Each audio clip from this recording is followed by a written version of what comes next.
Okay, so it's been quite a while. Unfortunately, I'm sorry. That's just the way according to, I shouldn't be sorry because it's God's divine plan, but the nature of these essays in the Pachad Yitzchok are that they are long. I mean, long in terms of it's complex ideas that are built on their buildings of ideas, and it's an important limit to be focused and to keep track of all the things that we're building, and therefore to have a break, let alone a long break like we did, it's very, very difficult. So apologies. So what I'm going to attempt to do is just bring us up to date a little bit, just an outside review as to some of the ground that we covered so far in the first entry of the Pachad Yitzchok on Purim. Okay, so we started off with a verse.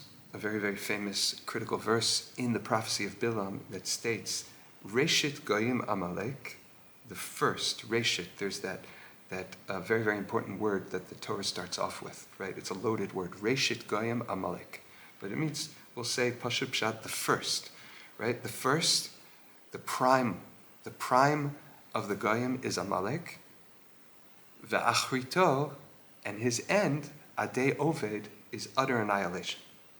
That's the prophecy of Bilam. And we said that basically the beginning of the pasuk and the end of the pasuk are causative, cause and effect. Because Amalek is Reshit, they are the first, that is why ultimately they will have no, they will be totally destroyed. And we said that the word Achrito, their end, is a reference to Acharit Hayamim, the ultimate end of days. That just like in the end of days, everything will receive its tikkun, everything will be finally rectified, and that'll be the hallmark of the era ushered in of Mashiach, where the world will be, God's creation will be completed. So at that time, everything that has a tikkun will receive its tikkun, but unfortunately, Amalek has no tikkun. So they will not be at Acharit Hayamim because they have absolutely no tikkun.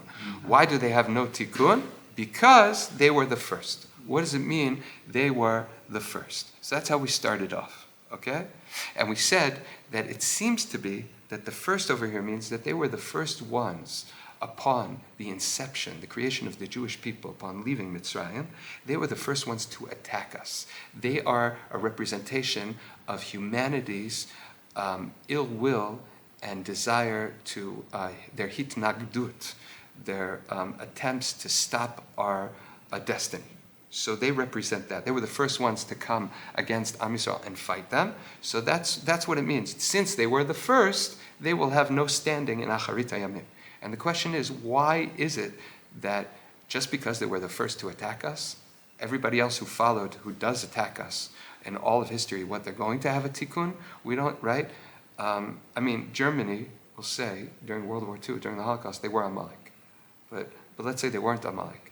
Or let's say, the Cossacks. They're going to have a tikkun, but just by virtue of the fact that Amalek were the first ones, they're not going to have a tikkun. So the Pachad Yitzchok wants to explore this. So in order to answer this, we raised some interesting notes. The first one is that the Torah, the Chazal, through a pasuk and Mishlei, they talk about the relationship between Amalek and Yitro, and they characterize Amalek as a mocker, a scoffer, a letz. And we say that the letz, the only prescription for the letz is to be struck, to be hit. But a fool, he can be uplifted. Somebody who is not aligned with reality correctly, is not doing things right, it's because on some level he's a fool. Even if he's a sinner, it's not because he's evil, it's because he's a fool. Meaning there can always be some sort of rectification. The only evil that there cannot be any rectification for is a mocker. So whereas Amalek, who was not oriented with God and God's creation, they have no tikkun, they can only be destroyed. Somebody like Yitro, who was serving all kinds of avodah zarah, ultimately in witnessing the destruction of Amalek or the fight with Amalek, that's what brought him close to God. So the Pachad Yitzchok notes that in this formula here we see that the striking of a mocker does not benefit the mocker himself, it only benefits anybody who observes. So we strike the mocker because to better the world, but the mocker himself in that can have no tikkun. And we want to know why. what is this idea of a makar that leitzanut cannot be helped? So, we started a whole conversation, a deep analysis of the tchunot hanefesh of a person. The nature, human nature has in it the need to identify that which is important in the world and to subjugate oneself to that meaning, to find something a meaning in the world that is bigger than oneself, and to serve that, to be a part of that. And we noted that there's a verse that says, "V'ish lefi mahalalo," a person, right? We said that gold is, to the degree, its value is to the degree that has been purified in the process that you purify gold, and silver too, right? In the crucible, in the fire, and a person according to their praise. And the great Rishon, Rabbeinu Yonah, his comments on that is that the verse doesn't mean that a person, according to his praise, meaning a person, how he's perceived by other people and how people praise him, but rather you can identify an individual's stature spiritually based on what it is that they praise. Because a person sees that which is lofty to him and he praises it. That's an indication of what his she'ifot are, what he looks towards, what his values are, what's beautiful and meaningful and important to him. So therefore, you can have a person who seems ostensibly on the surface, he's totally devoted to learning Torah, but when the game is on, everything stops and he's got it right. Whereas a guy who's a professional basketball player, but every single minute that he has, that he's not working, he's learning Torah, right? So what's really important to him, right? So actually the example that he gave was that you have a guy who's been in kollel his whole life, but the second a rich person comes to him, he drops everything. Whereas you have a guy who's been working in stocks and bonds, right, his whole career, but any time he sees a Talmid Chacham, he'll do anything for the Talmid Chacham. So Rabbeinu Yonah, according to Rabbeinu Yonah, we'd like to point out that even though the guy who's been in kollel and been learning his whole life, so that's the activity he does, but in terms of he shows us what's truly valuable to him and what he cares about in terms of where he places his priorities. Whereas even the other guy, who maybe he didn't have an opportunity to learn, or he was involved in trade all his time, but really, really what he cares about is the Talmid Chacham, it shows that he's mevatel himself, he subjugates himself to this idea of learning Torah, and indeed, in a spiritual way, he's much closer to learning than this Talmid Chacham who learns all day. That was the example we talked about.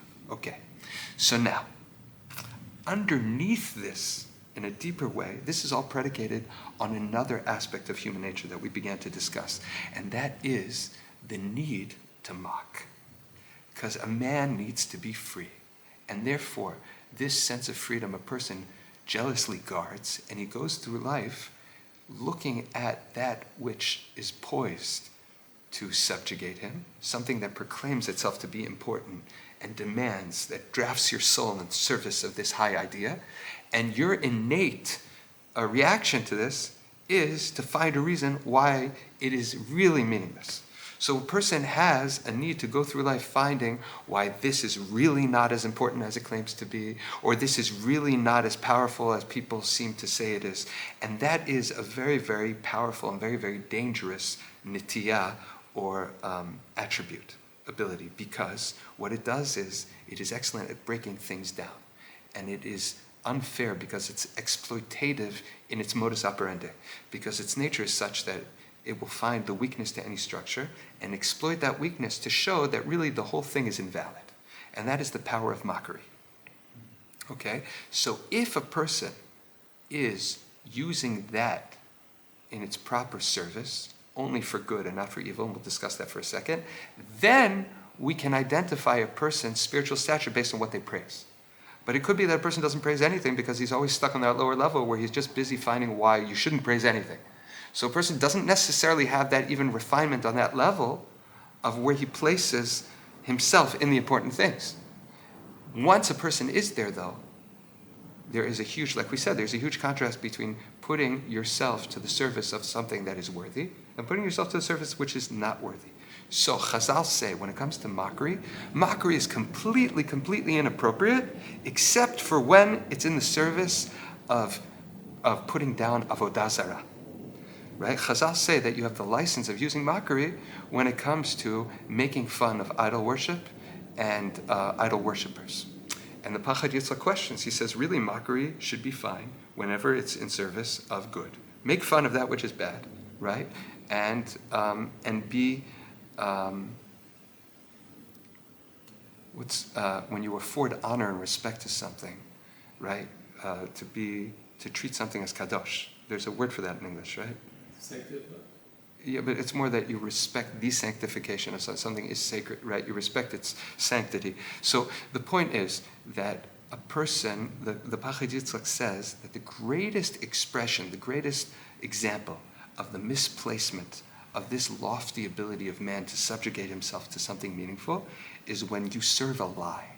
And the greatest lie is the subjugation of self to avodah zarah, idol worship. You serve an ideal on the ultimate, you put yourself and all of creation to the service of something which is entirely not real and false.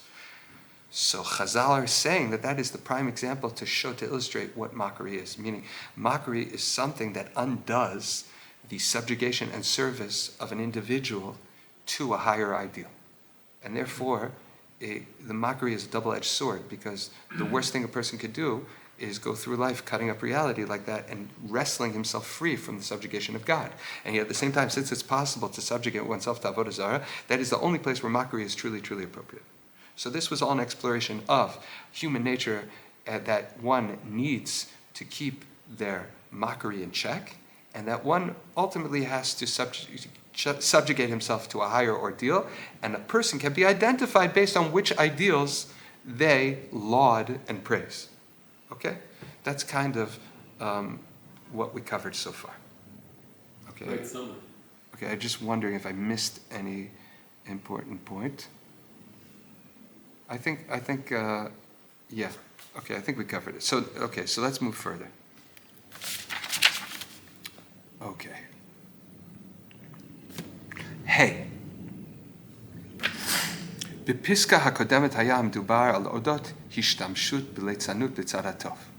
So we just, the last point we made was the use of mockery for good, meaning making fun of avodah zarah.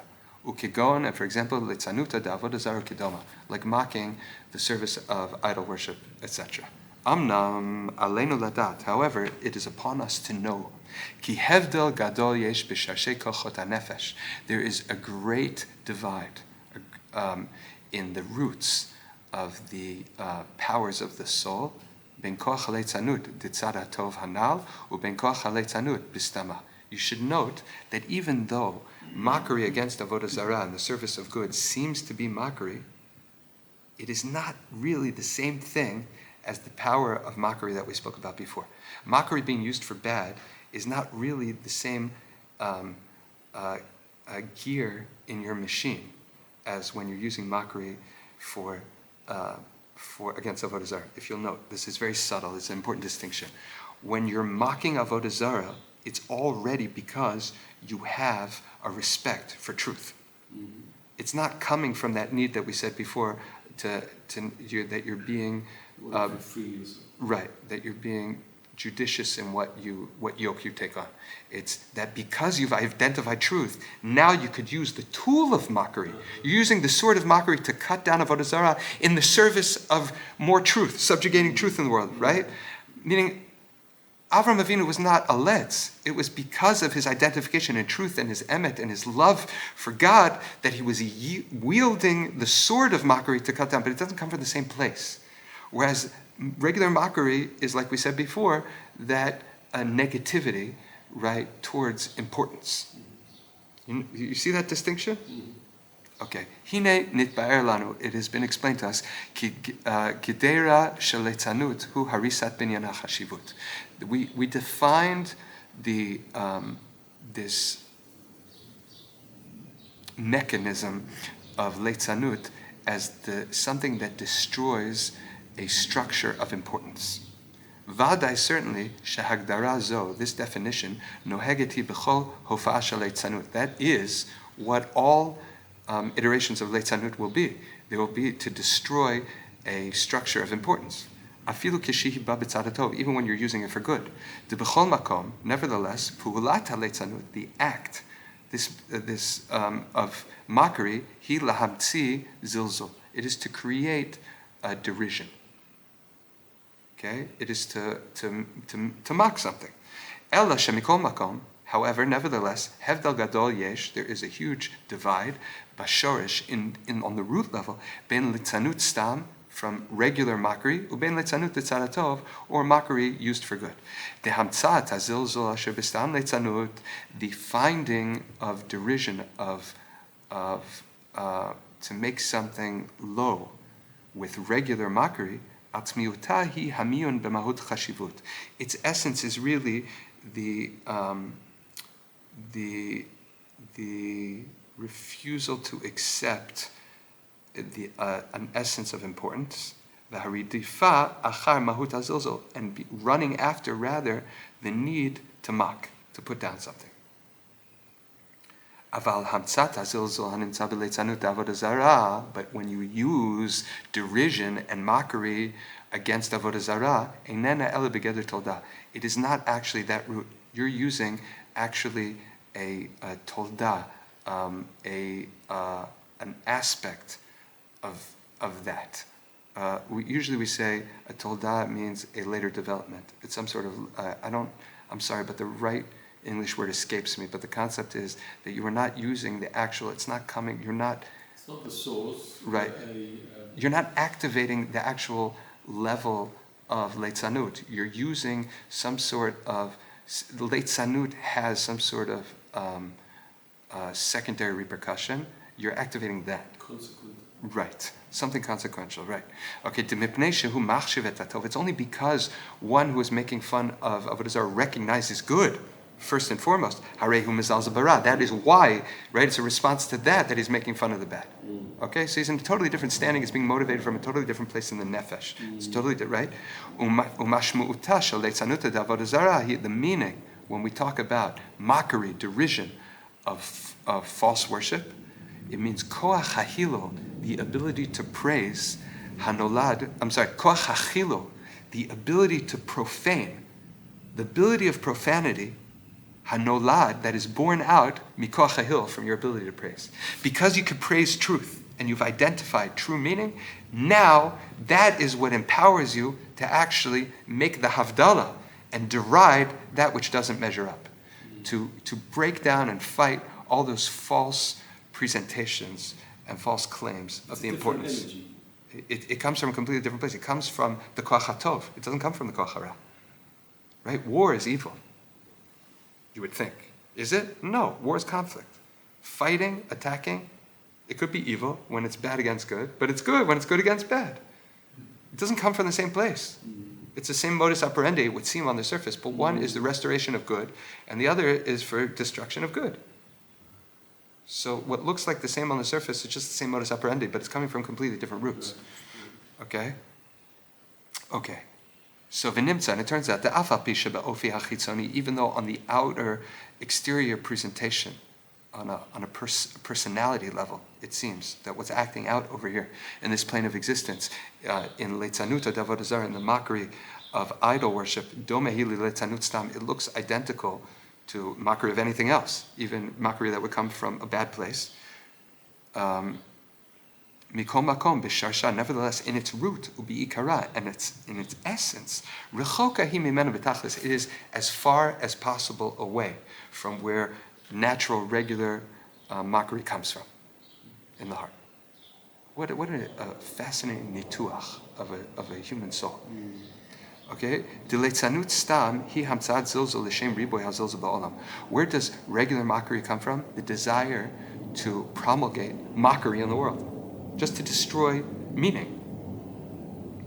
Right? We noted when we started off how those expert, sarcastic mockers in society, right? There's always a place in society, in the greater conversation. There's always those self-appointed jesters that their point is to always counterbalance and to point all the things that you're making a big deal about in society. Well, let me show you from a subtle, funny way how it's really meaningless. Boom, boom, boom, boom, boom. And we talked about how really they are not judicious at all, meaning we take for granted that the mockers, they're just good, that's what they do. It's not like they distinguish between what they'll make fun of and what they won't. And the ability, you can make fun of anything. The fact that you can make fun of something doesn't show that it's worthy of being made fun of, because there is a genius to mockery that can undo even the most important thing. You put anything in the wrong light, the most holy, sacred thing, and it will you can deprive it of its meaning to a human being and mamish make it nothing. That's what a Chilul Hashem is. So those we identify, like I grew up taking for granted, right? We talked about Monty Python and Saturday Night Live and all these cultural expressions of, mockery, which ultimately really, it doesn't show, there is no real mind at work showing us doing this for a reason to support truth or to support good over bad. They're using, indiscriminately their ability of wit. And it's a display of wit and joking to get you to laugh. But really, they'll use anything. Everything is fair game. Okay? So that's just to promulgate zilzul and mockery in the world. There is nothing constructive about that. On the face of it, you would think that political cartoons are coming really to point out a truth.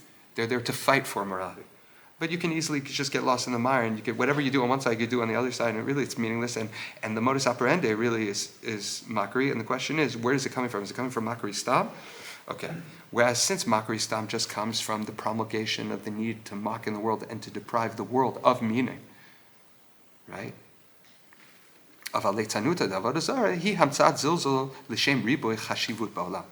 it comes to using mockery to fight false idols, that comes from the need to promulgate chashivut, importance and true meaning in the world.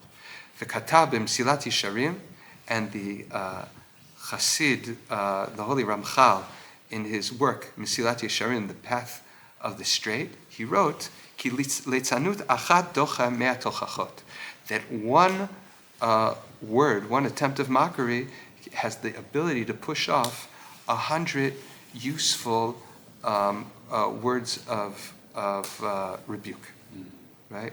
And I think we had mentioned this over the course of our studies since we began, and there's a nice flip side to this. So this is a famous line that everybody quotes. Everyone says, "Look at the power, the vitriol, and the power of mockery is such that all you need is a slightest a word or movement of mockery can disrupt." It seems kind of not proportional at all, the ability that mockery has to undo truth. And you have to be careful, because just one slight thing, you can undo years and years of personal training that person went through and working with Sifrei Musar, and he worked on himself, and then somebody could come and make mockery and deprive that whole structure of meaning, and it seems kind of unfair. So last time we mentioned it, I just mentioned the flip side from the Holy Sanzer, the Divrei Chaim, Zchuto Yagen Aleinu. He said, you know why it's able to do that? Why is it that one slight statement of mockery can do so much damage? Well, rest assured that the flip side is true too. We know that really the power of good always has to be more powerful than, right? So there's a line in Chazal that says, Me'at mi ha'or, just a little bit of light. Doche harbe me'achoshech. A little bit of light, mamish, illuminates, pushes away so much of the darkness. So we know when physically, light and darkness, it's also improportional. So that's like the flip side of it's like the zelu matzah. Okay, so ubli safek, without a doubt, to mekorohu midivrei hagamara, that this observation of the Mesilat Yesharim is based, it's sourced in the Talmud. The paskinan, because we paskin, the kishem she mitzvah lomar davar hanishma, kach mitzvah lo lomar davar she'eno nishma. Just like there's a mitzvah to say over something, to teach something